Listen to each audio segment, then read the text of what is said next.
medium, and would send her whatever dear Jim had to say in his old home. Bunny went through the record, and it gave them a strange thrill. There were pages and pages of sentimental rubbish about this happy shore and this new state of bliss, with angels' wings and the music of harps, and tell my dear ones that I am with them, but I am wiser now, and my dear Bunny must know that I understand and forgive, all stuff that might have come out of the conscious or subconscious mind of a sentimental elderly lady or of a rascally medium. But then came something that made the young man catch his breath. I want my dear Bunny to know that it is really his father who speaks to him, and he will remember the man who got all the land for us, and that he had 2 gold teeth in the front of his mouth, and Bunny said that somebody would rob his grave. How in the name of all the arts of magic was a medium in Paris to know about a joke which Bunny had made to his father about Mr. Hardaker, the agent who had bought them options on ranches in Paradise, California? By golly, it was something to think about. Could it really be that Dad was not gone forever, but had just disappeared somewhere, and could be got hold of again? Bunny would go for a walk to think about it, and through the streets of Angel City he would hear the voice of Eli Watkins booming over the radio. Eli's tabernacle was packed day and night, with the tens of thousands who crowded to see the prophet who had been floated over the sea by the angels, and had brought back a feather to prove it. All California heard Eli's voice, proclaiming the ancient promise, "Behold, I show you a mystery, we shall not all sleep, but we shall all be changed, in a moment, in the twinkling of an eye, at the last trump, for the trumpet shall sound, and the dead shall be raised incorruptible, and we shall be changed." Chapter 21. The Honeymoon. Bunny was looking for a site for the Labour College. It was a much pleasanter job than seeking oil lands. You could give some attention to the view, the woods and the hills, and other things you really cared about. Also it wasn't such a gamble, because you could really find out about the water supply, and have a chemical analysis of the soil. It meant taking long rides in the country, and since Rachel was to be one of the bosses, it was good sense for her to go along. They had time to talk, and a lot to talk about, since they were going to take charge of a bunch of young radicals, boys and girls of all ages, 24 hours a day. They had looked at a couple of places, and there was another farther from the city, and Bunny remarked, "If we go to that, we'll be late getting home." Rachel answered, "If it's too late, we can go to some hotel, and finish up in the morning," said Bunny. That would start the gossips. But Rachel was not afraid of gossips, so she declared. They drove to the new site. It was near a village called Mount Hope, in a little valley, with the ploughed land running up the slopes of half a dozen hills. It was early November, and the rains had fallen, and the new grain had sprouted, and there were lovely curving surfaces that might have been the muscles of great giants lying prone, giants with skins of the softest bright green velvet. There were orchards, and artesian water with a pumping plant, and a little ranch house. The people had apparently gone to town, so the visitors could wander about and look at everything, and make a find, a regular airdrome of a barn, gorgeous with revolutionary red paint. "Oh, Bunny, here's our meeting place, all ready made. We have only to put a floor in and we can have a dance the opening night." Imagine Rachel thinking about dancing. They climbed one of the slopes, and here was a park, with dark live oaks and pale grey sycamores, and a carpet of new grass underfoot. The valley opened out to the west, and the sun had just gone down, in a sky of flaming gold. The quail were giving their last calls, and deep down in Bunny's heart was an ache of loneliness, because quail meant Dad, and those beautiful hills of paradise, and happiness he had dreamed in vain. Now it was Rachel dreaming. "Oh, Bunny, this is too lovely. It's exactly what we want. Mount Hope College, we couldn't have made up a better name." Bunny laughed. "We don't want to buy a name. We must take samples of the soil." "How many acres did you say?" 640, a little over 100 in cultivation. That's more than we'll be able to take care of for quite a while. And only 68,000. That's a bargain. Rachel had learned to think on Bunny's imperial scale, since she had been racing over the state in his fast car, inspecting millionaire playgrounds and real estate promoters' paradises. "The price is not bad," said Bunny, "if we are sure about the soil and water." You could see the state of the growing things before it got dark. Maybe so. We'll come back in the morning and have a talk with the rankman. Perhaps he's a tenant and will tell us the truth. Not for nothing had Bunny spent his boyhood buying lands with his shrewd old father. 2. Twilight veiled this valley of new dreams, and across the way the hills were purple shadows. Bunny said, "There's just one thing worrying me about our plan now. I'm afraid there's going to be a scandal." "How do you mean?" "You and me being together all the time, and going off and being missing at night." "Oh, Bunny, what nonsense." "No, really, I'm worried. I told Peter Nagel we'd have to conform to bourgeois standards, and we are beginning wrong. My Aunt Emma is a bourgeois standard, and she would never approve of this, and neither would your mother.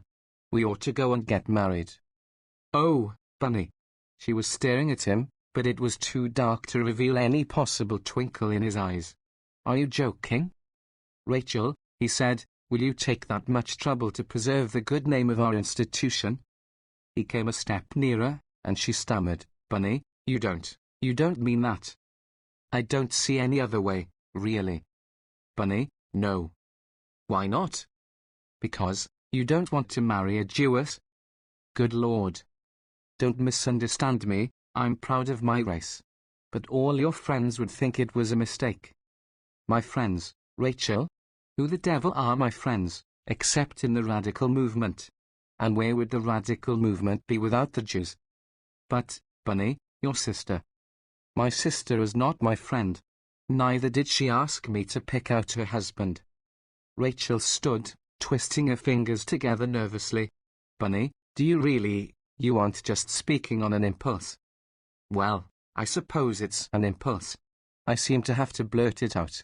But it's an impulse I've had a good many times." "And you won't be sorry?" He laughed. "It depends upon your answer." "Stop joking, please, you frighten me. I can't afford to let you make a mistake. It's so dreadfully serious." "But why take it that way?" "I can't help it. You don't know how a woman feels. I don't want you to do something out of a generous impulse, and then you'd feel bound, and you wouldn't be happy. You oughtn't to marry a girl out of the sweatshops." "Good God, Rachel, my father was a mule driver." "Yes, but you're Anglo-Saxon. Away back somewhere your ancestors were proud of themselves. You ought to marry a tall, fair woman that will stay beautiful all her life, and look right in a drawing room.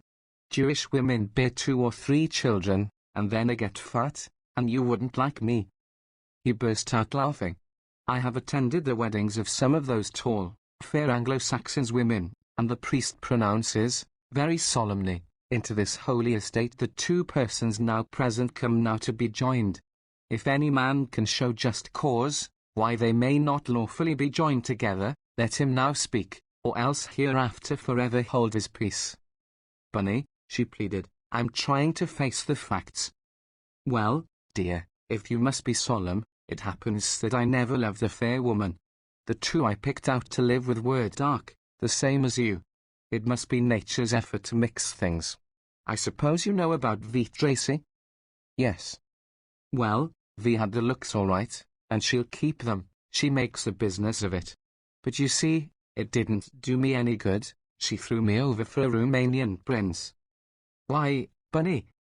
"Because I wouldn't give up the radical movement." "Oh, how I hated that woman." There was a note of melodrama in Rachel's usually serene voice, and Bunny was curious. "You did hate her?" "I could have choked her." "Because she struck you?" "No. Because I knew she was trying to take you out of the movement, and I thought for sure she would. She had everything I didn't have." Bunny was thinking, by golly, it was queer. V had known it, and he hadn't. "Oh, these women." Aloud he said, politely, "No, she didn't have quite everything." "What is there that I have, Bunny? What do I mean to you?" "I'll tell you, I'm so tired of being quarrelled with. You can't have any idea, my whole life, since I began to think for myself, has been one wrangle with the people who loved me, or thought they had a right to direct me. You can't imagine what a sense of peace I get when I think of being with you. It's like settling down into nice soft cushions. I've hesitated about it, because of course I'm not very proud of the V. Tracy episode, and I didn't know if you'd take a man second hand, or third hand it really is, because there was a girl while I was in high school. I'm telling you my drawbacks, to balance your getting fat. Bunny, I don't care about the other women, they will always be up to you, of course. I was heartsick about Miss Tracy, because I knew she was a selfish woman, and I was afraid you'd find it out too late, and be wrecked. At least, I told myself that was it. I suppose the truth is I was just green with jealousy. Why, Rachel? You mean that you love me? As if any woman could help loving you. The question is, do you love me? I do, yes, truly. But Bunny, there was a little catch in her voice. You don't show it. So then he realized that he had been wasting a lot of time. He had to take only one more step, and put his arms about her, and there she was, sobbing on his shoulder, as if her heart would break. Oh, Bunny, Bunny. Can I believe it? So to make her believe it, he began to kiss her. She had been such a sedate and proper little lady, such a manager in the office and all that. He had been in awe of her, but now he made the discovery that she was exactly like the other women who had been in love with him. As soon as she was sure that she might let herself go, that it was not some blunder, or some crazy dream, why, there she was, clinging to him in a sort of daze of happiness, half laughing, half weeping. As he kissed her, there was mingled in his emotion the memory of how brave she had been, and how loyal, and how honest. Yes, it was worth while making a girl like that happy. To mingle love with those other emotions, that appeared to be safe. And she was just as passionate as either Eunice or V had been, not a particle more sedate or reticent. Oh, Bunny, I love you so. I love you so. She whispered it in the darkness, and her embraces said more than her words. Dear Rachel, he said, with a happy little laugh. If you feel that way, let's go find a preacher or a justice of the peace. She answered, Foolish Bunny. I want to know that you love me, and that I'm free to love you. What do I care about preachers or justices? So then he caught her tighter, and their lips met in a long kiss. If she tried to voice any more doubts, he would stop the sounds, he would find a way to convince her. And what better place for their love than this mysterious grove, the scene of their future labors? Yes, they would have to buy this ranch now, regardless of soil deficiencies.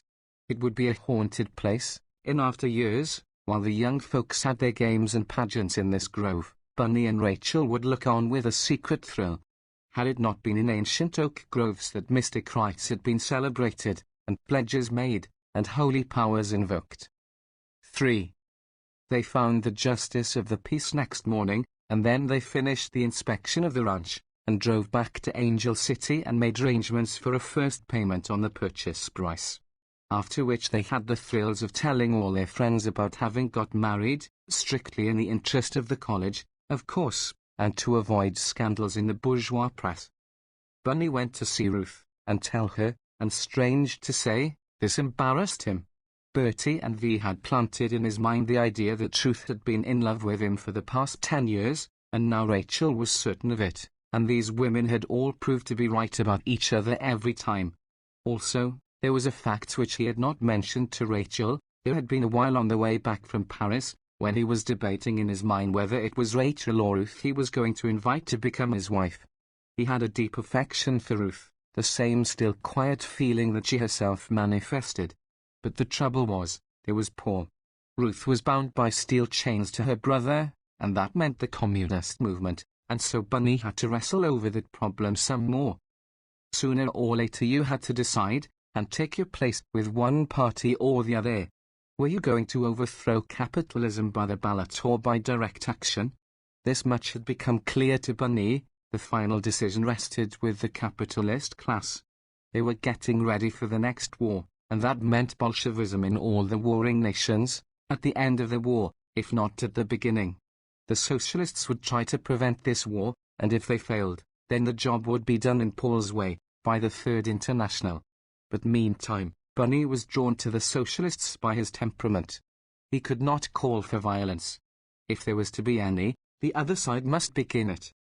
Whatever Ruth may have thought or felt about the news of his marriage, she gave no sign but of pleasure.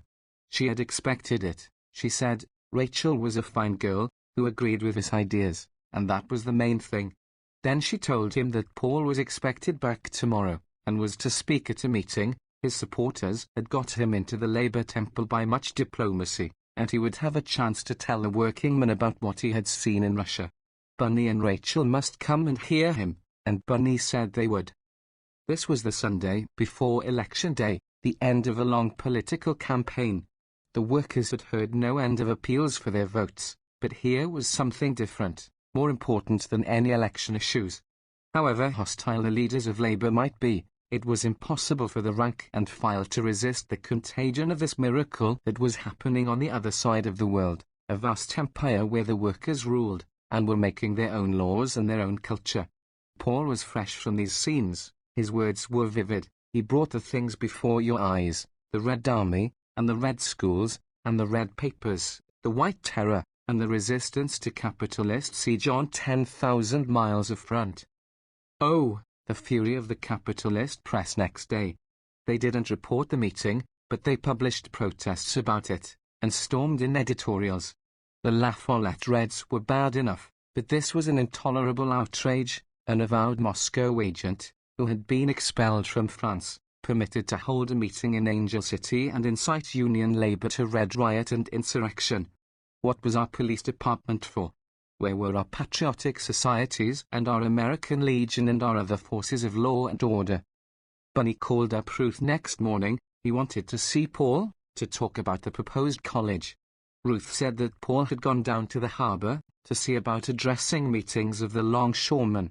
These men had had a big strike while Bunny was abroad, and had taken their full course in capitalist government.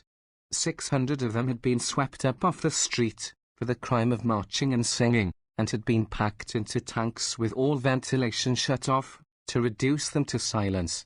A score of the leaders had been sent to state's prison for 10 or 20 years for criminal syndicalism, so the rest ought to be ready to listen to the communist doctrine, that the workers had to master the capitalist state. There was to be an entertainment that night in the I.W. Hall at the harbour. There would be music and refreshments, and Paul thought it would be a good chance to get acquainted with the leaders. Bunny said that he and Rachel were going down to Beach City, and they might run over and bring Paul back with them. 4. Bunny had yielded to the importunities of his sister. Wouldn't he have the decency to help out the estate in at least one way? Look into those reports which Vernon Roscoe had rendered concerning the Prospect Hill field. Vern asserted that more than half the wells were off production, and Bertie suspected one more trick to rob them.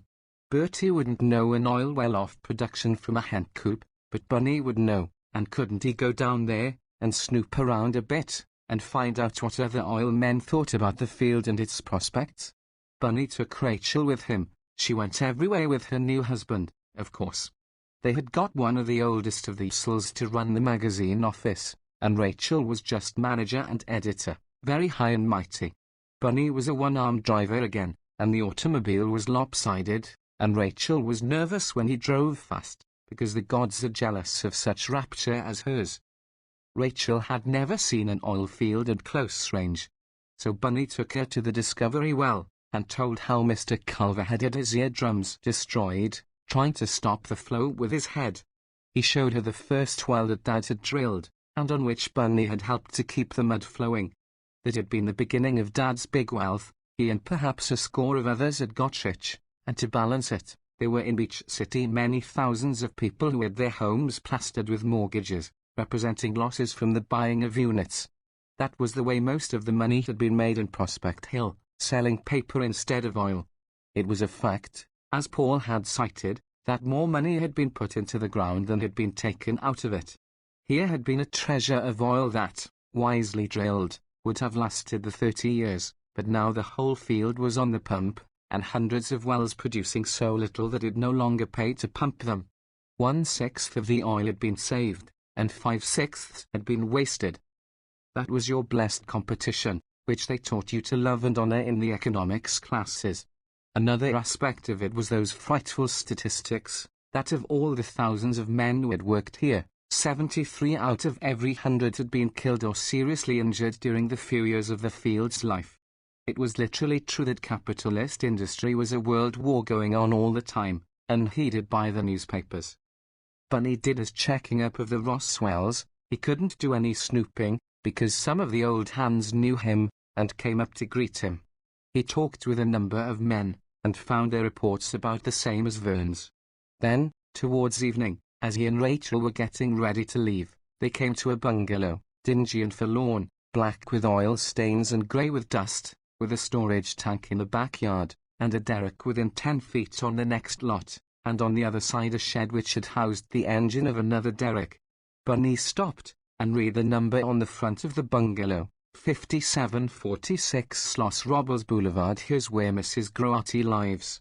Paul's aunt. It was in that house we had the meeting about the lease, and I first heard Paul's voice through the window there.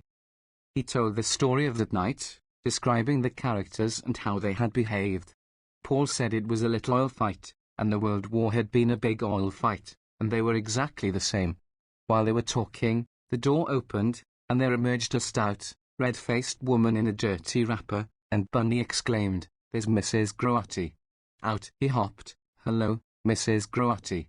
How many years it had been since she had seen him. He had to tell her who he was, that little boy grown up, and with a wife. Well, would you believe it, how time does fly.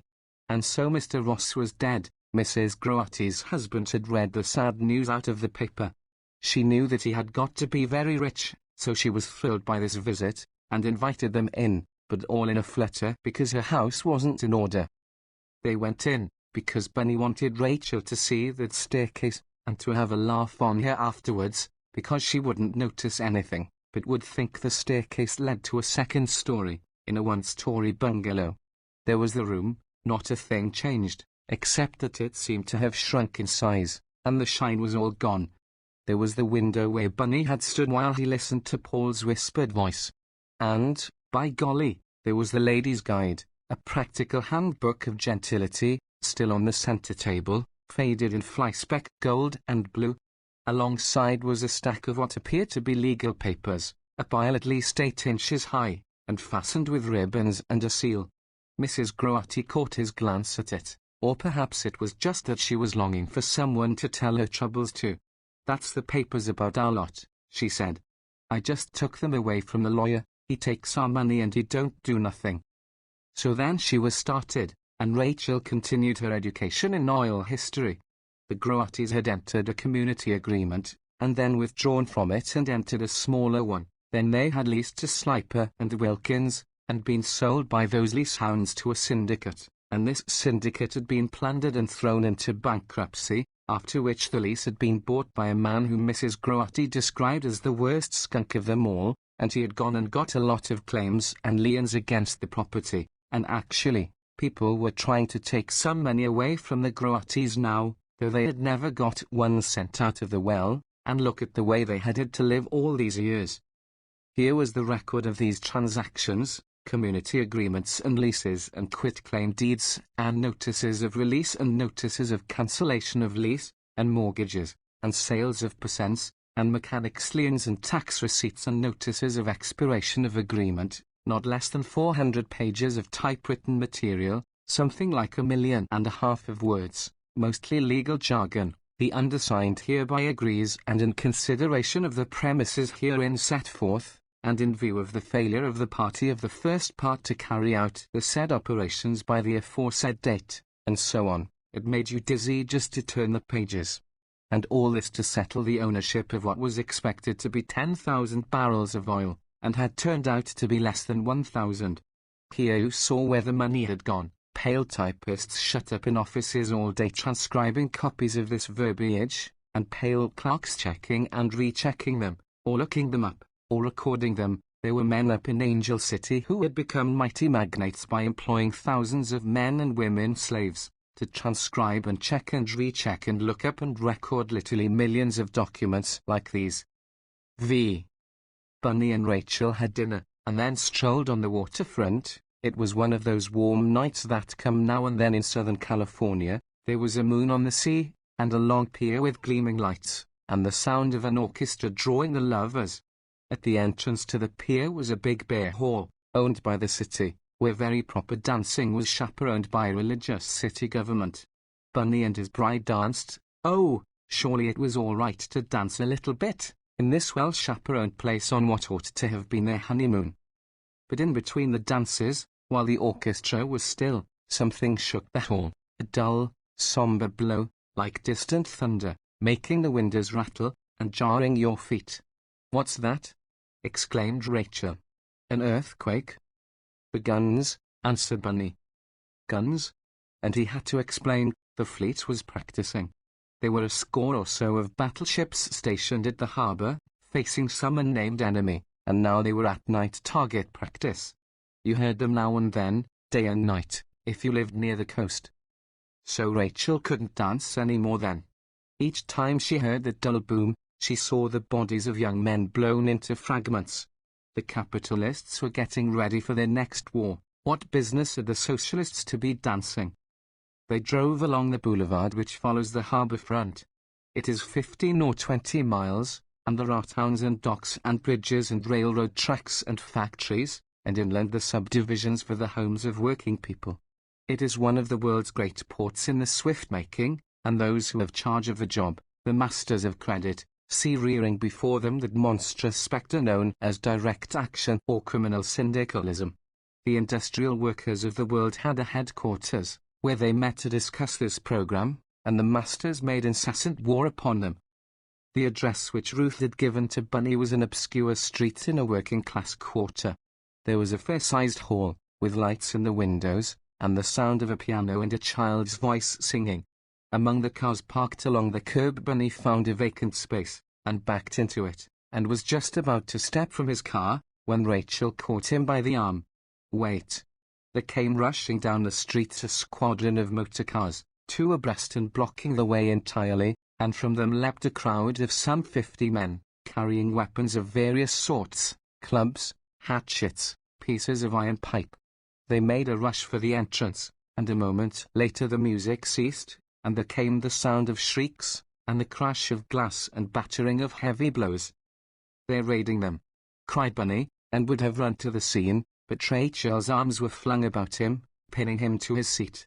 "No. No. Sit still. What can you do?" "My God. We must do something. You're not armed, and you can't stop a mob. You can only get killed. Keep still." The sounds from within had risen to a bedlam. The hall must have been crowded, and everyone inside yelling at the top of his lungs. And that horrible drumming of blows. You couldn't tell whether they were falling on furniture or on human bodies. Bunny was almost beside himself, struggling to get loose, and Rachel fighting like a mad thing. He had never dreamed that she had such strength. "No, Bunny. No. For God's sake. For my sake. Oh, please, please." She knew in those dreadful minutes the terror that was to haunt the rest of her life, that someday in this hideous class war there would come the moment when it was her husband's duty to get himself killed. But not yet, not yet. Not on their honeymoon. It was like the passing of a tornado, that is gone before you have time to realize it. The attacking party emerged from the hall, as quickly as they had entered. They were dragging half a dozen prisoners, and threw these into the cars, of which the engines were still going. Then down the street they went roaring, and silence fell. It was permissible for Bunny to get out now, and run into the hall, with Rachel at his heels. He had one thought, the same as on that night when he had run over Mrs. Groatty's place, crying, "Paul, Paul." They were certain to have taken Paul away on that lynching party, and how could Bunny save him? The first thing he saw, in the doorway, was a man with a great gash across his forehead, and the blood streaming all over him. He was staggering about, because he couldn't see, and crying, "The sons o' bitches! The sons o' bitches!" Near him was another man whose hand had been slashed across, and a woman was tearing her skirt to make a bandage. A little girl lay on the floor, screaming in agony, and someone was pulling off her stockings, and the raw flesh was coming with them. "They threw her into the coffee," said a voice in Bunny's ear. "Jesus Christ, they threw the kids into the boiling coffee." Everywhere confusion, women in hysterics, or sunk upon the floor sobbing. There was not a stick of furniture in the place that had not been wrecked. The chairs had been split with hatchets, The piano had been gutted, its entrails lay tangled on the floor. Tables were overset, and dishes and crockery trampled, and the metal urn or container in which the coffee had been boiling had been overset, and its steaming contents running here and there. But first they had hurled 3 children into it, one after another, as their frantic parents dragged them out. The flesh had been cooked off their legs, and they would be crippled for life. One was a 10-year-old girl known as the Wobbly Songbird. She had a sweet treble, and sang sentimental ballads and rebel songs, and the mob leader had jerked her from the platform, saying, "We'll shut your damned mouth." What was the meaning of this raid? According to the newspapers, it was the patriotic indignation of sailors from the fleet. There had been an explosion on one of the battleships, and several men had been killed, and the newspapers had printed a story that one of the willies had been heard to laugh with satisfaction. It is an ancient device of the master press.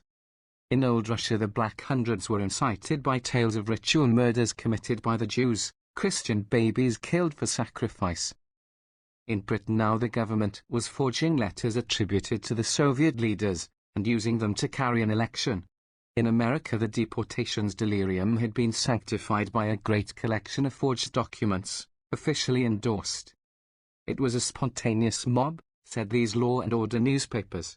But this fact was noted. On all other occasions there had been policemen at these wobbly meetings, to take note of criminal utterances, but this night there had been no policeman on hand. Nor were there any afterwards. Bunny and the other Reds might besiege the police department and the city government, and offer the names of the principal mob leaders, but there would be no step taken to punish anyone for this murderous raid. Why? Bunny didn't expect to find Paul, but there he lay, flat on his back, with several people bending over him.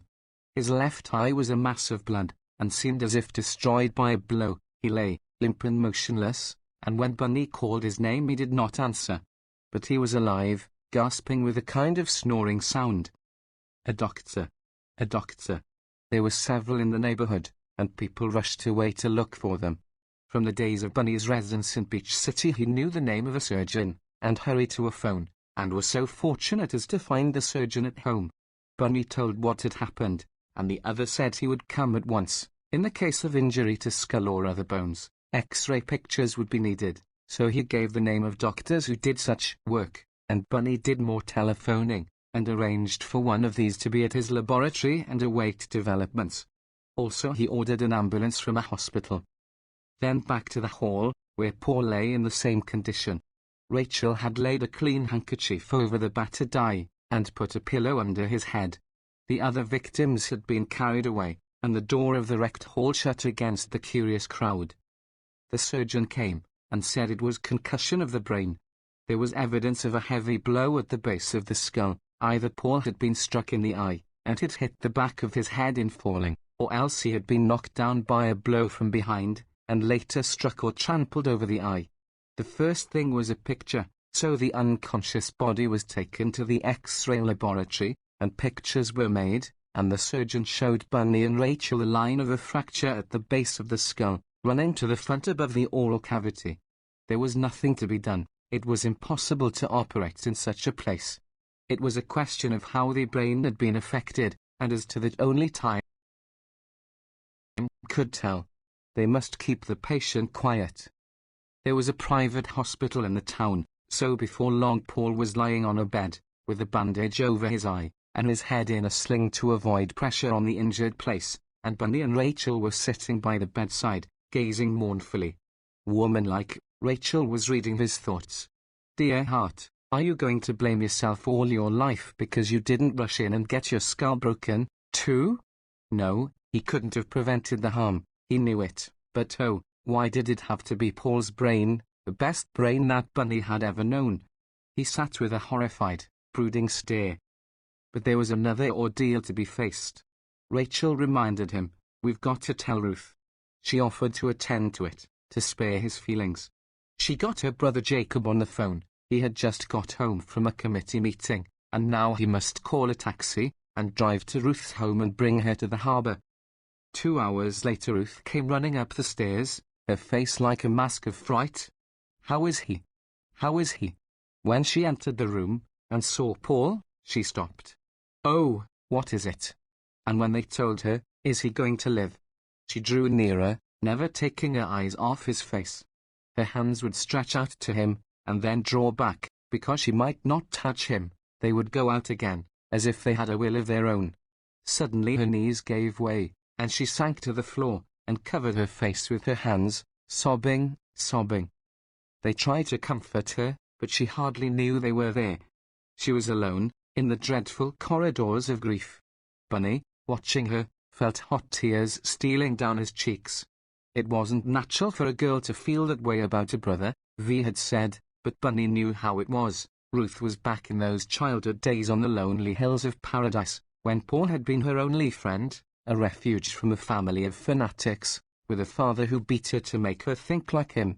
Back then she had known that Paul was a great man, and had followed him all these years. She had watched his mind unfolding, and learned everything she knew from it, and now, to see it destroyed by a brute with a piece of iron pipe.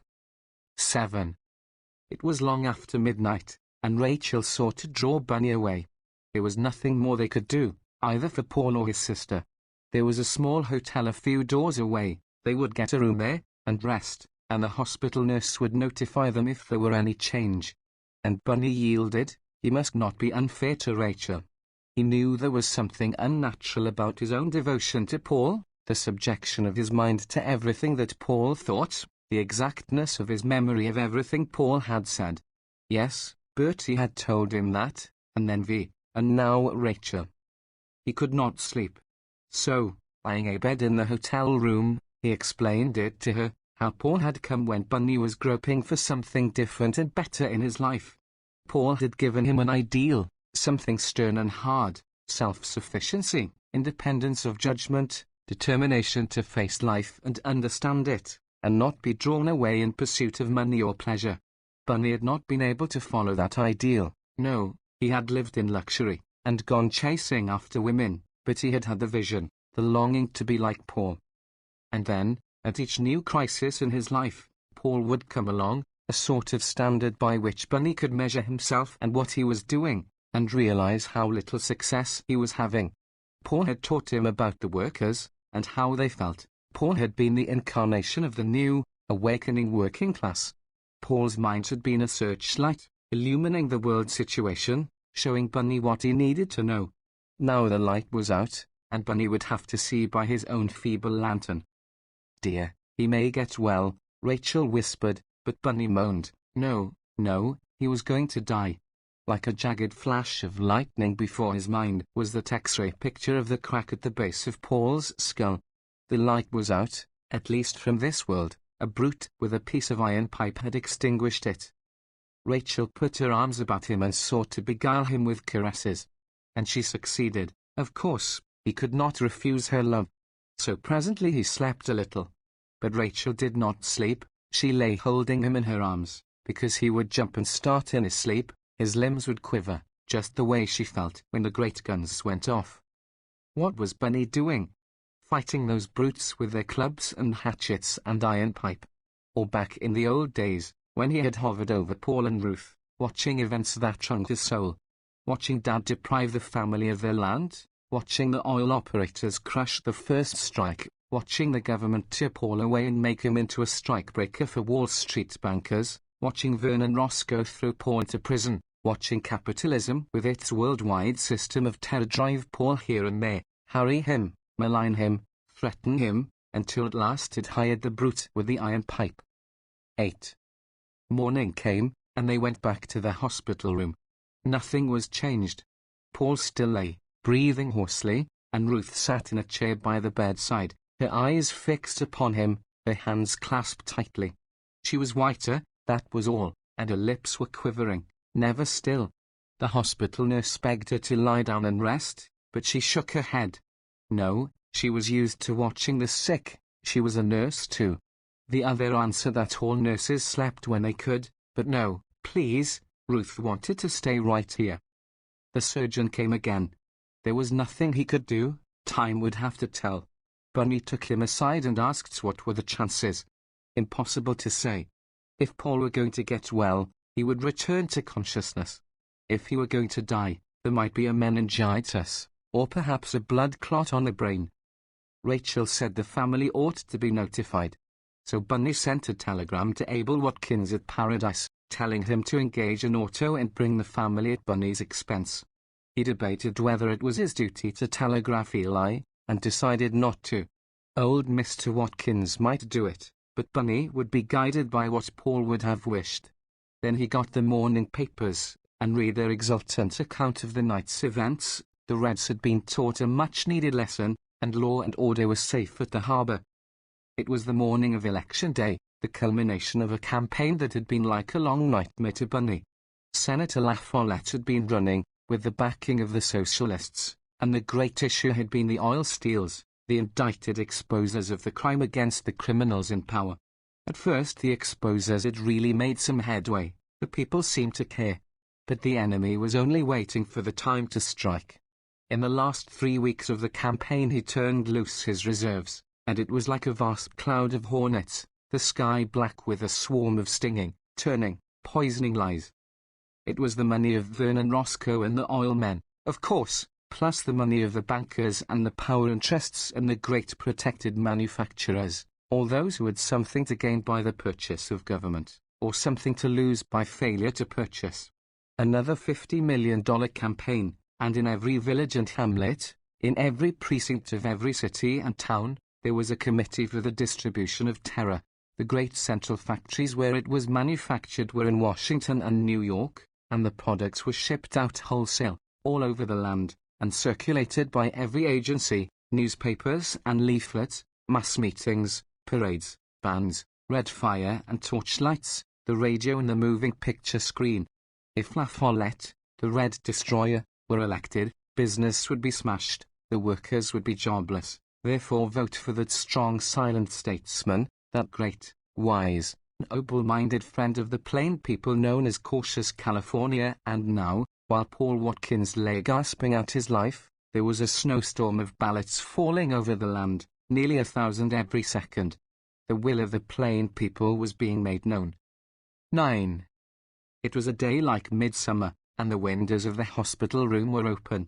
Next door, some 20 feet away, was an apartment house, and in the room directly across this space, by the open window, was one of the 200,000 radio sets which are in use in the state of California. The occupant of the apartment was one of those 200,000 housewives who were accustomed to perform their domestic duties to the tune of Jesus, Lover of My Soul, or else of Flamin' Mommy, Surefire Vamp. There are a dozen broadcasting stations within range, and some are always going, and you can take your choice. This housewife had Catholic tastes, and the watchers at Paul's bedside were beguiled by snatches from the Aloha Hawaiian Quartet, and the organ recital of the First Methodist Church, and the Piggly Wiggly Girls Orchestra, and Radio QXJ reporting that a large vote was being cast in the East, and Radio VZW offering second-hand automobiles for sale, and an unidentified orator exhorting all citizens to hurry to the polls, and Miss Elvira Smithers, coloratura soprano, singing, "I loved you ma honey, yes I do oa oa oa." There came telephone calls from the Workers' Party, and from the Willies at the harbour, and newspaper reporters, who politely listened to Bunny's indignation at the raid, and made a few notes, but published nothing, of course. The newspapers of Angel City have a policy which any child can understand. They never print news which injures or offends any business interest. A telephone call from Paradise. Millie Watkins, now Mrs. Andy Bunner, calling. Her father and mother, with Sadie, had gone to attend a revival meeting. Millie didn't know just where it was, but would try to locate them. How was Paul? And when Bunny told her, she asked had they summoned Eli. Whether they believed in him or not, it was a fact that Eli was a great healer. He had cured all sorts of people, and surely should have a chance with his own brother. So Bunny sent a telegram to Eli at the tabernacle, telling him of Paul's condition, and 2 hours later a large and expensive limousine stopped at the hospital door. Eli Watkins, prophet of the third revelation, wore a cream-white flannel suit, which made his tall figure conspicuous. He had adopted a pontifical air in these days of glory and power. He did not shake hands with you, but fixed you with a pair of large, prominent, bright blue eyes, and said, "The blessings of the Lord upon you." and when he was in the presence of his brother, he stood gazing, but asking no questions. He was not interested in X-ray pictures of skulls. The Lord knew all that was needed. Finally he said, "I wish to be alone with my brother." There was no evident reason for denying that request, so Bunny and Rachel and Ruth went out. It didn't make any difference to Ruth where she was. There was nothing to do but stare in front of her, with that terrible quivering of her lips, that wrung your heartstrings. A picture of dreadful grief. The doctor of the hospital begged her to drink a little milk, and the nurse brought a glass, and Ruth tasted, but she could not swallow it. There came a rush of tears to her eyes. You couldn't talk to her, or do anything with her at all. Eli went away without saying a word, the ways of the Lord being not always understandable by common mortals. There was no apparent change in Paul's condition. Ruth went back to her vigil, but now the doctor gave an order. She must take a sleeping powder and lie down. He would not permit her to kill herself in his establishment. Being trained to take the orders of doctors, Ruth was led away, and Bunny and Rachel kept the vigil. Night fell. The householder who occupied the apartment opposite their window came home and hid his supper, and now, comfortable in his shirt sleeves, with pipe in mouth, he sat in a deep wicker chair in front of his radio set, and proceeded to explore the circumambient ether. So the watchers by Paul's bedside got the news of the election without leaving their posts. Owing to difference in time, California gets returns from the East before it gets its own, but it was all the same this Tuesday evening. East and West, the $50 million campaign fund had done its work, and wherever you listened, you learned that more voters had cast their ballots for the strong silent statesman than for all his opponents put together. And since that was the thing ardently desired by the broadcasting stations, and the great newspapers and churches and temples and tabernacles which own them, there was a tone of jocularity in the announcements, and after you had learned that Massachusetts was going 3-1 for her favorite son, you would hear the 6 jolly jazz boys proclaiming, "Got a hot little gal in a railroad town." Or perhaps the Chicago Comet, chuckling, "My cutie's due at 2-2. It made a cheerful atmosphere to die in, but unfortunately Paul wasn't hearing it. The tabernacle of the third revelation on the air. Eli's followers were not concerned with elections, being soon to wing their way to celestial regions which are conducted upon the monarchical principle.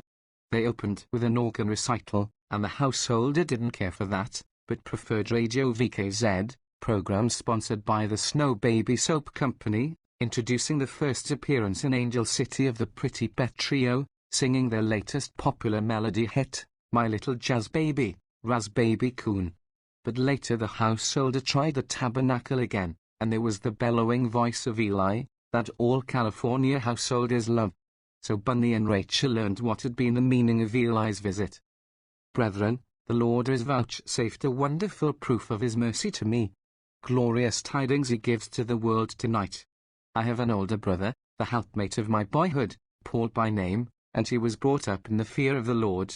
The voice of the Most Highest was familiar to him on the lonely hills where we tended our fathers' flocks together. Shepherd boys we were, sitting under the stars, awaiting a sign of the Lord's mercy, and praying for the lost ones of this world to be saved from the devices of the great tempter. Brethren, this brother grew up, and he strayed from the faith of his childhood. He fell into evil company, and became a scoffer at the Lord's word. The love of our Saviour Jesus Christ was no longer in his heart, but hatred and strife and jealousy of those to whom the Lord has revealed his truth. And, brethren, the ruin which this misguided brother sought to bring upon others has fallen upon his own head, and tonight he lies dying, struck down by the evil passions which he himself incited. It was my painful task to go to his bedside, and see him lying in a stupor. But O my friends, who can foresee the wisdom of the Lord? Who can understand his ways? It was his will to answer my prayers, and permit my lost brother to open his eyes, and hear the voice of the Lord speaking by my lips, and to answer, and confess his transgressions, and repent, and be healed, and washed in the blood of the Lamb. Glory, hallelujah. Glory. Though thy sins be as scarlet, they shall become as white as snow. Blessed be the name of the Lord. Brethren, rejoice with me, for I have found my sheep which was lost. I say unto you that likewise joy shall be in heaven over one sinner that repenteth, more than over 99 just persons, which need no repentance. Hallelujah! Hallelujah! All through this discourse you were aware of the murmur and stir of a great crowd. They would break into ejaculations at every pause in the prophet's words, and now at the end they drowned him out with a chorus of rejoicing, "Glory! Glory! Hallelujah!" And in the doorway of the hospital room stood Ruth Watkins, having awakened from her sleep. She was staring at Bunny with horrified eyes, and whispering, "Oh, what a lie!" Yes, Bunny suspected that it was a lie, but he could not prove it, and even if he could, what then? The radio is a one-sided institution. You can listen, but you cannot answer back. In that lies its enormous usefulness to the capitalist system. The householder sits at home and takes what is handed to him, like an infant being fed through a tube. It is a basis upon which to build the greatest slave empire in history. 11. The householder shifted his dial. The returns from California were beginning to come in. Radio VXZ, the Angel City Evening Howler, Angel City, California. The announcer had a soft, caressing voice, worth $1,000 a month to him. It had a little chuckle which caused the children to adore him. He went by the name of Uncle Peter, and told them bedtime stories. Now he was applying his humor to the returns.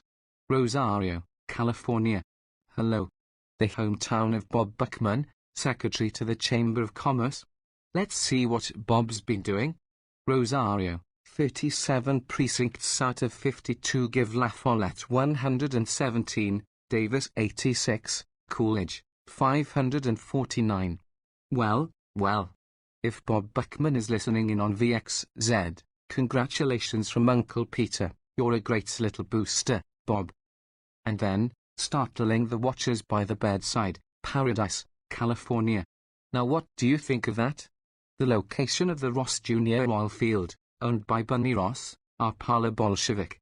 Bunny is the boy that bails out the political prisoners, as he calls them. He publishes a little paper to dye our college boys and girls pink. Let's see what little Bunny's town has to say to him. Paradise, California. 14 precincts out of 29 give La Follette 217, Davis 98, Coolidge 693. Well, Bunny, you've got some more boring from within to do. The householder shifted again. Radio QXJ, the Angel City Evening Roarer, banjo solo by Bella Blue, the Witch of Wichita. Plunkety plunkety, plunkety plunkety, plunk plunk plunk plunk. Paul's lips were beginning to move. There was a trace of sound, and Ruth bent close to him. He's coming back to life. Oh, call the doctor. The hospital doctor came, and listened, and felt Paul's pulse, but he shook his head. It was merely a question of what areas of the brain were affected. The speech areas might be uninjured. The sounds were incoherent, and the doctor said Paul didn't know what he was saying. He might stay that way for days, even for a week or two. But Ruth continued to listen, and try to catch a word. Paul might be there, somehow, trying to speak to her, to convey some request. She whispered, in an agony of longing, Paul, are you trying to talk to me? The sounds grew louder, and Rachel said, it's a foreign language. Bunny said, it must be Russian, the only foreign language Paul knew. It was strange, like a corpse talking, or a wax doll. The sounds seemed to come from deep in his throat. Das Zdravstvu et Revoluция. Over and over, and Bunny said, that must mean revolution. And then, Vzaya Vlast Sovietum. That must have something to do with the Soviets. For an hour that went on, until suddenly Ruth exclaimed, Bunny, we ought to find out what he's saying. Oh, surely we ought to. Just think, if he's asking for help. Rachel tried to argue with her. It was just a delirium. But Ruth became more excited. She didn't want Rachel to interfere. Rachel had saved her man, and what did she know about suffering? I want to know what Paul's saying. Can't we find somebody that knows Russian? So Bunny got Gregor Nikolaev on the phone, and asked him to jump on the car and come down here. When Bunny returned to the room, Paul was talking louder than ever, but still moving only his lips. The Angel Jazz Choir were shouting, honey baby, kiss me in the neck. And Paul was saying again and again, Ni trudiashkisia da ni jest. Oh, Bunny, pleaded Ruth, we ought to write down what he says. He might stop, and never speak again. Bunny understood. Ruth had been brought up to believe in revelations, in words of awful import spoken on special occasions, in strange languages or other unusual ways. The doctors might call it delirium, but how could they be sure? Things that were hidden from the wise were revealed to babes and sucklings. So Bunny got out his notebook and fountain pen, and wrote down what Paul's words sounded like, as near as he could guess. Alba, Myra, Svobody. And when Gregor came in, an hour or so later, he was able to say this meant bread, peace, freedom, the slogan of the Bolsheviks when they took possession of Russia, and Daesh Pozitsu. That was a war cry of the Red Army, commanding the enemy to give up the position. The other things Paul had been saying were phrases of the revolution, that he had heard first in Siberia, and then in Moscow. No, Paul was not trying to talk to his sister, he was telling the young workers of America what the young workers of Russia were doing. 12. Radio VXZ, the Angel City Evening Howler, Wynetsky's Orchestra, in the main dining room of the Admiralty Hotel, broadcasting by remote control. And then presently Radio QXJ, the Evening Roarer, giving election returns, big figures now. Republican campaign headquarters in New York, in a bulletin issued at 1 a.m., estimates that Calvin Coolidge has carried Massachusetts by 400,000 plurality, hooray for the old Bay State. And New York by 900,000, 3 cheers for the Empire State, ray, ray, ray. And Illinois by, wait a minute there, somebody's knocked my glasses off, they're pulling the rough stuff in this studio. Behave yourselves, girls, don't you know the world's listening in on QXJ tonight? Illinois by 900,000. Whoopee. That noise you hear is the Chicago Comet yelping for his home state. It's time we heard the Chicago Comet again. Sing us a hot one, Teddy. That little warble about the streetcar came in along. You know what I mean? A broad, jolly Negro voice answered, yes sir, Arnos. Yes sir, hi Argos. Plunkety plunk. I had someone before I had you. And I'll have someone after you's gone. A streetcar or a sweetheart don't matter to me. There'll be another one coming along. 6 or 7 years ago the people of the United States in their sovereign wisdom had passed a law forbidding the sale of alcoholic liquor for beverage purposes. But the advocates of law and order reserved to themselves the privilege of deciding which laws they will obey, and the Prohibition Act is not among them. All ruling class America celebrates its political victories by getting drunk. Bunny knew how it was, having got drunk himself 4 years ago when President Harding had been elected. He could smile appreciatively when the announcer of QXJ tripped over his syllables. That's not polite now, Polly, quit your chauvinist micro-microphone. The householder next door was a workingman, or clerk, or such humble being, denied the royal privilege of breaking the law at $10 a quart for gin and $30 for champagne. But he could sit here till after midnight, and turn from one studio to another, and enjoy a series of vicarious jags. Radio VXZ, the main dining room of the Admiralty Hotel. A chanteuse from the Grand Guignol in Paris was singing a ballad, and you could hear the laughter of those who understood the obscenity, and those who pretended to understand it, and those who were too drunk to understand anything but how to laugh. Bunny was there in his mind, because it was in this dining room that he had been drunk, and Dad had been drunk, and V. Tracy and Annabel Ames and Vernon Roscoe, and Harvey Manning sound asleep in his chair, and Tommy Paley trying to climb onto the table, and having to be kept from fighting the waiters. There were 300 tables in that hall, all reserved a month in advance, and all with occupants in the same condition, the tables stacked with hip pocket flasks and bottles, strewn with the ashes of cigarettes, the stains of spilled foods, flowers and confetti, and little rolls of tissue paper tape thrown from one table to another, covering the room with a spider's web of bright colors, toy balloons tossing here and there, music, a riot of singing and shouting, and men sprawling over half-naked women, old and young, flappers, and mothers and grandmothers of flappers.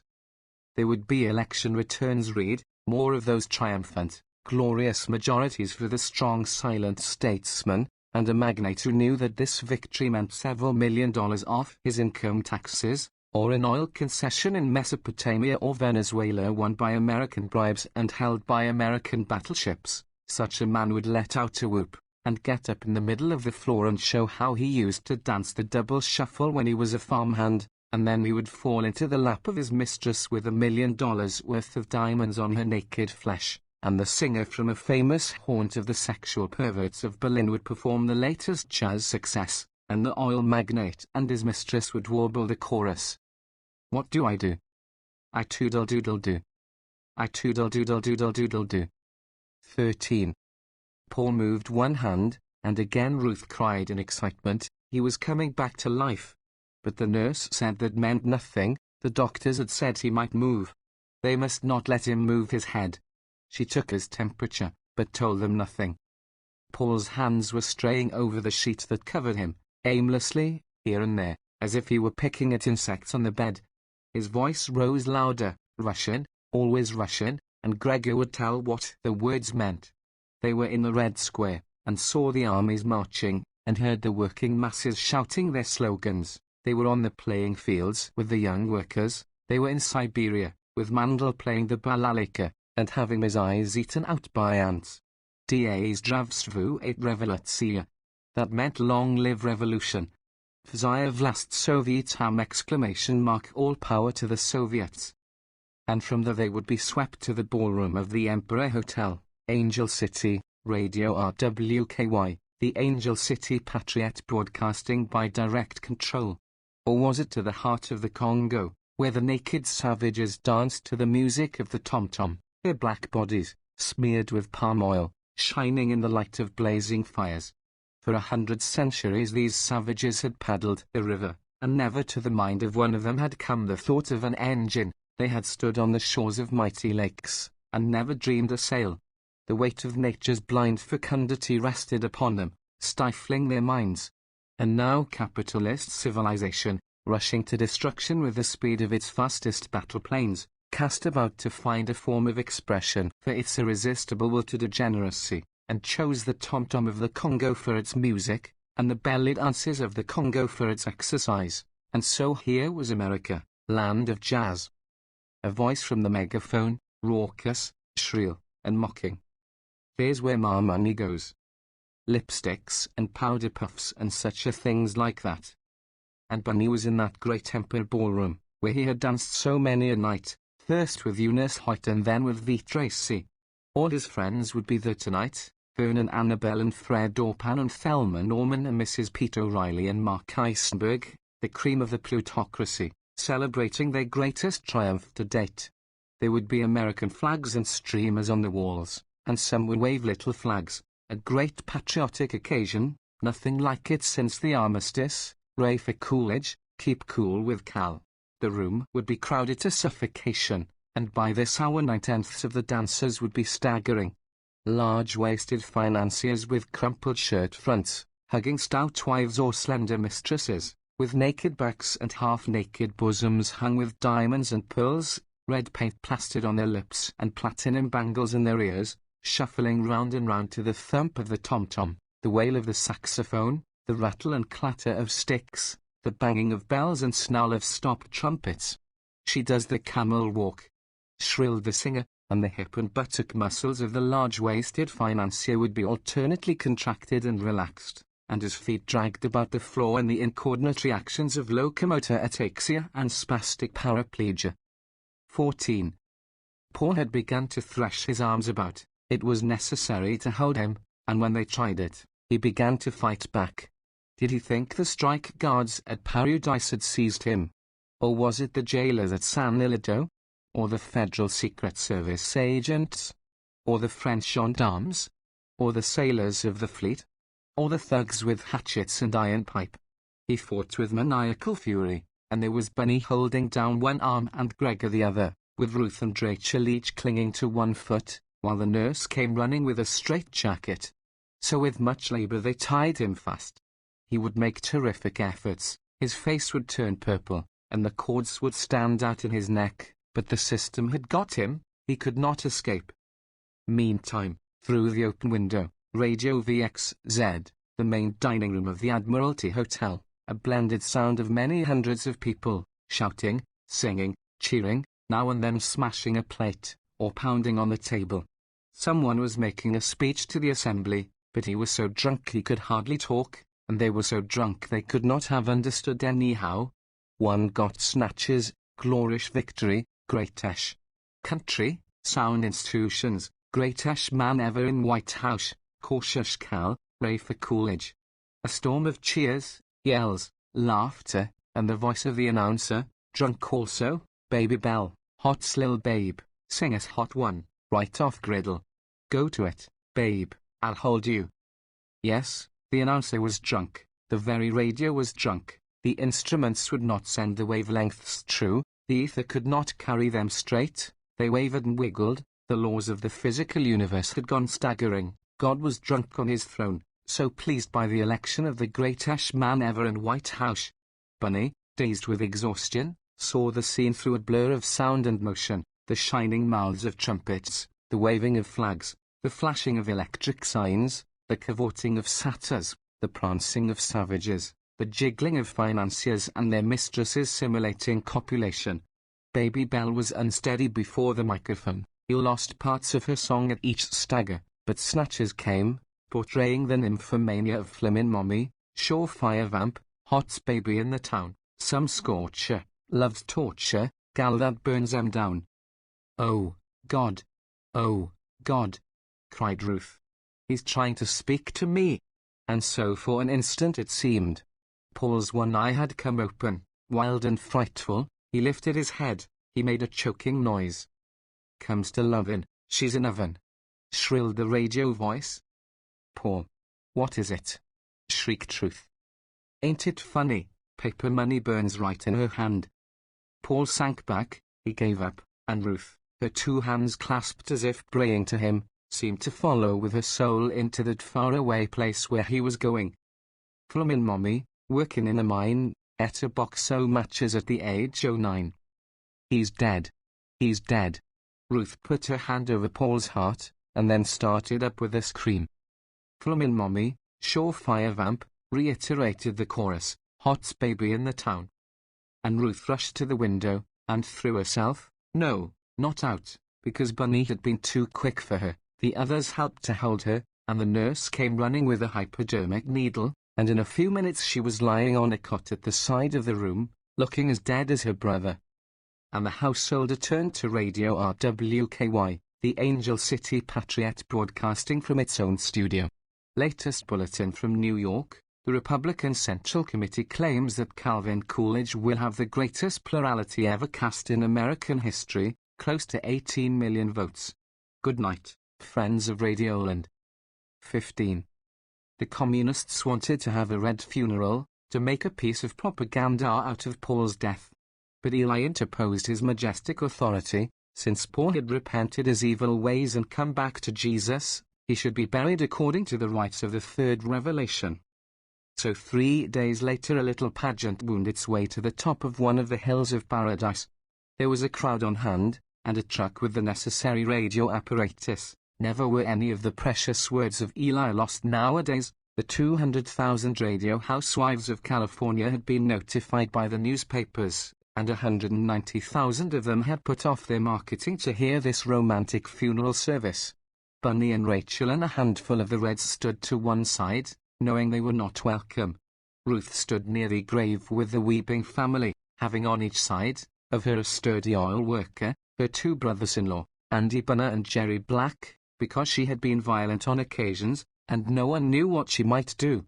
She was white and fearful in looks, but seemed not to realize the meaning of the big hole dug in the ground, or of the long black box covered with flowers. While Eli was preaching his fervid sermon about the prodigal son who returned, and about the strayed lamb which was found, Ruth stood gazing at the white clouds moving slowly behind the distant hilltops. She would make them no more trouble. All she wanted was to wander over these hills, and call now and then for the sheep which were no longer there. Sometimes she called Paul, and sometimes she called Bunny, and so they let her wander, until one day she went calling Joe Gunder. The oil workers who were putting up the new derricks and cleaning out the burned wells to put them back on production were new men to the Ross Jr. tract. It is the Roscoe Jr. tract now, by the way, one of Vernon Roscoe's 4 sons being in charge of the job. These new men had never heard about the roughneck who had fallen into the discovery well, so they paid no attention to the unhappy girl who wandered here and the calling his name. It was not till late at night, when Ruth was missing, and the family making a search, that someone told of hearing her call Joe Gunder. Mealy remembered right away, and they put down a hook in the discovery well, which was having to be drilled again, and they brought up a piece of Ruth's dress, so they put down a 3-pronged grab, and brought up the rest of her, and Eli came again, and they buried her alongside Paul, and with Joe Gunder not far away. You can see those graves, with a picket fence about them, and no derrick for 100 feet or more. Some day all those unlovely derricks will be gone, and so will the picket fence and the graves. There will be other girls with bare brown legs running over those hills, and they may grow up to be happier women, if men can find some way to chain the black and cruel demon which killed Ruth Watkins and her brother, yes, and Dad also, an evil power which roams the earth, crippling the bodies of men and women, and luring the nations to destruction by visions of unearned wealth, and the opportunity to enslave and exploit labor. The end. Who owns the press, and why? When you read your daily paper, are you reading facts or propaganda? And whose propaganda? Who furnishes the raw material for your thoughts about life? Is it honest material? No man can ask more important questions than these, and here for the first time the questions are answered in a book. The Brass Check. A Study of American Journalism. By Upton Sinclair. Read the record of this book to August, 1920, published in February, 1920, first edition, 23,000 paper-bound copies, sold in 2 weeks. Second edition, 21,000 paper-bound, sold before it could be put to press. Third edition, 15,000, and fourth edition, 12,000, sold. Fifth edition, 15,000, in press. Paper for sixth edition, 110,000, just shipped from the mill. The third and fourth editions are printed on number 1 news, the sixth will be printed on a carload of lightweight brown wrapping paper, all we could get in a hurry. The first cloth edition, 16,500 copies, all sold. A carload of paper for the second edition, 40,000 copies, has just reached our printer, and so we dare to advertise. 90,000 copies of a book sold in 6 months, and published by the author, with no advertising, and only a few scattered reviews. What this means is that the American people want to know the truth about their newspapers. They have found the truth in the Brass Check and they are calling for it by telegraph. Put these books on your counter, and you will see, as one doctor wrote us, they melt away like the snow. From the pastor of the Community Church, New York. I am writing to thank you for sending me a copy of your new book, The Brass Check. Although it arrived only a few days ago, I have already read it through, every word, and have loaned it to one of my colleagues for reading. The book is tremendous. I have never read a more strongly consistent argument or one so formidably buttressed by facts. You have proved your case to the handle. I again take satisfaction in saluting you not only as a great novelist, but as the ablest pamphleteer in America today. I am already passing around the word in my church and taking orders for the book. John Haynes Holmes. 440 pages. Cloth $2, paper $1. Upton Sinclair, Station A, Pasadena, California. Jimmy Higgins. Jimmy Higgins is the fellow who does the hard work in the job of waking up the workers. Jimmy hates war, all war, and fights against it with heart and soul. But war comes, and Jimmy is drawn into it, whether he will or no. He has many adventures, strikes, jails, munitions explosions, draft boards, army camps, submarines and battles. Jimmy Higgins goes to war at last, and when he does he holds back the German army and wins the Battle of Chatti-Tari. But then they send him into Russia to fight the Bolsheviki, and the Jimmy Higgins votes for democracy. A picture of the American working class movement during 4 years of World War, all wings of the movement, All the various tendencies and the clashing impulses are portrayed. Cloth, $1.50, paper, $1. From the Candidate. I have just finished reading the first installment of Jimmy Higgins and I am delighted with it. It is the beginning of a great story, a story that will be translated into many languages and be read by eager and interested millions all over the world. I feel that your art will lend itself readily to Jimmy Higgins, and that you will be at your best in placing this dear little comrade where he belongs in the socialist movement. The opening story of your chapter proves that you know him intimately. So do I, and I love him with all my heart, even as you do. He has done more for me than I shall ever be able to do for him. Almost anyone can be the candidate, and almost anyone will do for a speaker, but it takes the rarest of qualities to produce a Jimmy Higgins. You are painting a superb portrait of our Jimmy and I congratulate you. Eugene V. Debs. From Mrs. Jack London, Jimmy Higgins is immense. He is real, and so are the other characters. I'm sure you rather fancy Comrade Dr. Service. The beginning of the narrative is delicious with an irresistible loving humor, and as a change comes over it and the big medicine begins to work, one realizes by the light of 1918, what you have undertaken to accomplish. The sure touch of your genius is here, Upton Sinclair, and I wish Jack London might read and enjoy. Charmian London. From a socialist artist, Jimmy Higgins' start is a master portrayal of that character. I have been out so long on these lecture tours that I can appreciate the picture. I am waiting to see how the story develops. It starts better than King Cole. Ryan Walker. Cloth $1.50, paper $1, post paid. Upton Sinclair. Station, Pasadena, California. They Call Me Carpenter. By Upton Sinclair. Would you like to meet Jesus? Would you care to walk down Broadway with him in the year 1922? What would he order for dinner in a lobster palace? What would he do in a beauty parlor? What would he make of a permanent wave? What would he say to Mary Magna, $1,000,000 queen of the movies? And how would he greet the pillars of St. Bartholomew's Church? How would he behave at strike headquarters? What would he say at a mass meeting of the Reds? And what would the American Legion do to him? From the survey. Upton Sinclair has a reputation for rushing in where angels fear to tread. He has done it again and, artist that he is, has mastered the most difficult theme with ease and sureness.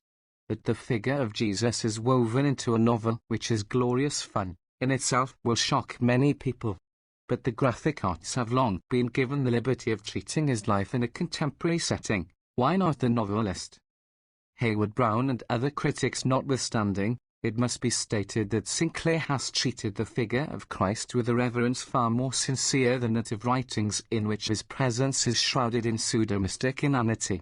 By an artistry borrowed from the technique of modern expressionist fiction, he has combined downright realism with an extravagant imaginativeness in which the appearance of Christ is no more improper than it is in the actual dreams of hundreds of thousands of devout Christians.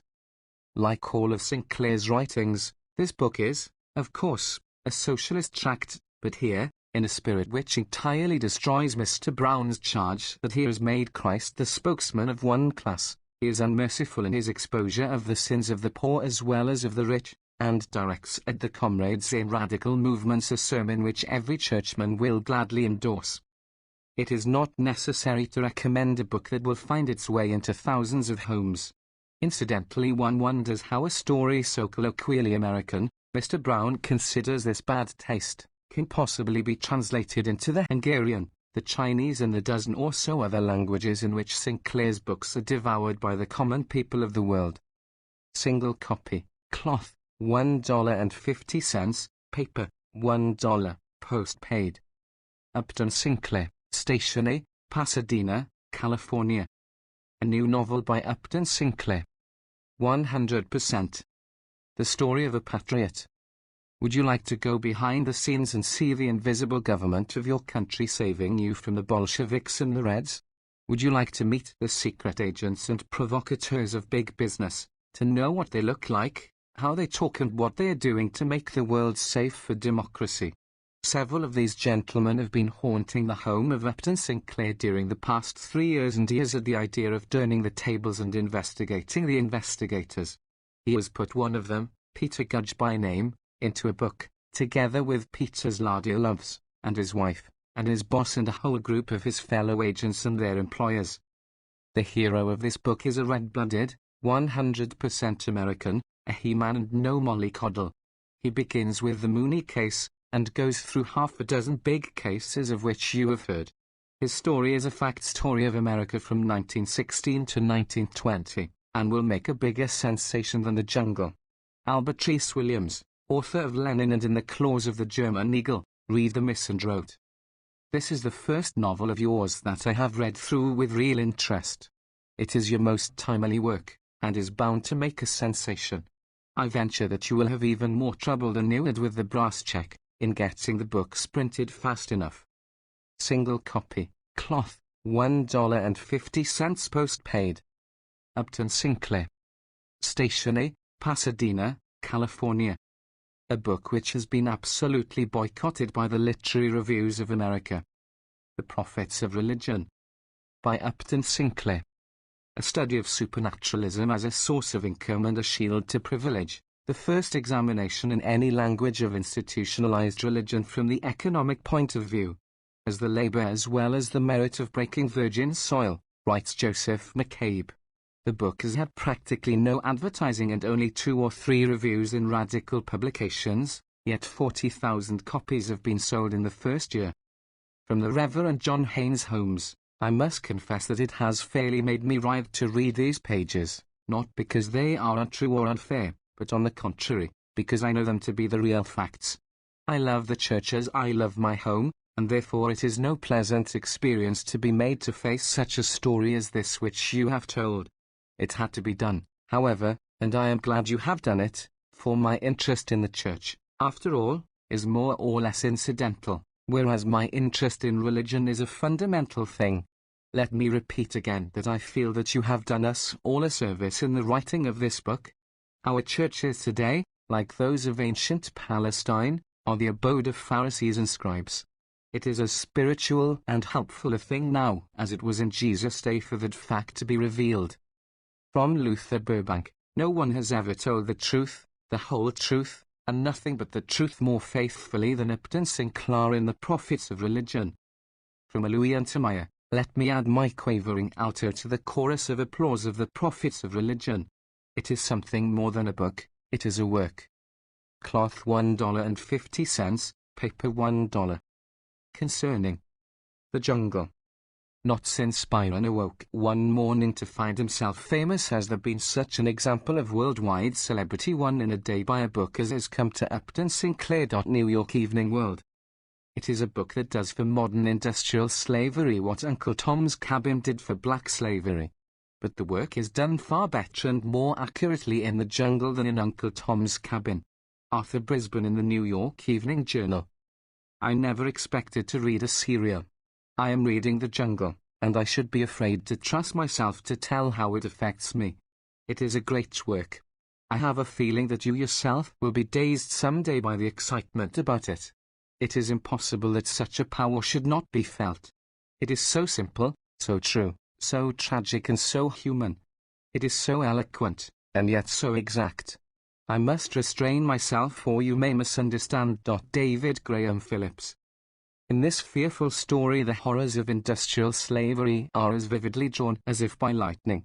It marks an epoch in revolutionary literature. Eugene V. Debs. Mr. Heinemann isn't a man to bungle. He's published a book which is called The Jungle. It's written by Upton Sinclair, who appears to have heard a thing or two about Chicago and what men do who live in that city, a loathsome crew. It's that the stockyards reek with blood, and the poor man dies, as he lives, in mud. The trusts are wealthy beyond compare, and the bosses are all triumphant there, and everything rushes without a skid, to be plunged in a hell which has lost its lid. For a country where things like that are done, there's just one remedy, only one. The latter-day Upton Sinclairism, which the rest of us know as socialism. Here's luck to the book. It will make you cower. For it's written with wonderful, thrilling power. It grips your throat with a grip titanic. and scatters shams with a force volcanic. Go buy the book, for I judge you need it. And when you have bought it, read it, read it. Punch, London, transcriber notes. Misspelled words and printer errors have been corrected. Where multiple spellings occur, majority use has been employed. Punctuation has been maintained except where obvious printer errors occur.